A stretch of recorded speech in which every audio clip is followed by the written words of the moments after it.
ঐশী, ঢাকা ছেড়ে যাওয়াদের পাশাপাশি অনেকেই তো রাজধানীতেও ফিরছেন। ব্যবস্থাপনা নিয়ে কি বলছেন তারা? ব্যবস্থাপনা নিয়ে মোটামুটি সন্তোষী প্রকাশ করছেন যারা যাত্রী আছেন, এবং কাউন্টার কর্তৃপক্ষ বলছেন যে আজকেও কিন্তু প্রচুর পরিমাণ মানুষ ঢাকা ছাড়ছেন।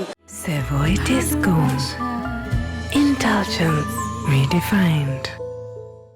দেবাশিস, আমি সকালে এসে বেশ কয়েকজন বাসের কাউন্টার সংশ্লিষ্টদের সঙ্গে কথা বললাম। তারা বলছেন যে আজকেও বেশ ভালো সংখ্যক মানুষ ঢাকা ছাড়ছেন, তবে ঢাকায় ফিরছেনও বেশ কিছু মানুষ, কারণ আগামীকাল তো রবিবার, ফলে অনেকেই অফিস আদালত শুরু হবে, অনেকেরই অফিস কর্মস্থলে যাওয়ার জন্য আসলে চলে আসছেন। এছাড়া গতকালও আমরা দেখেছি বেশ কিছু মানুষ ফিরছেন ঢাকায়, নানান কারণে কর্মস্থল সহ নানান প্রয়োজনে ঢাকায় ফিরছেনও।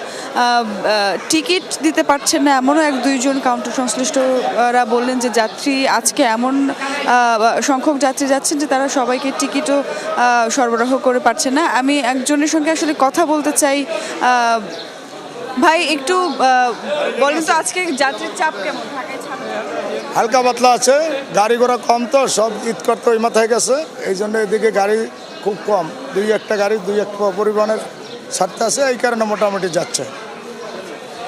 যেমনটি শুনলেন যে আসলে যাত্রী মোটামুটি আছে, ফিরছেনও ঢাকায়, যাচ্ছেন আবার ঢাকা ছেড়ে অনেকেই, এবং সব মিলিয়ে আসলে মোটামুটি সন্তোষ প্রকাশ করেছেন সার্বিক ব্যবস্থাপনা নিয়ে যাত্রীরা। ধন্যবাদ ঐশী যুক্ত হবার জন্য।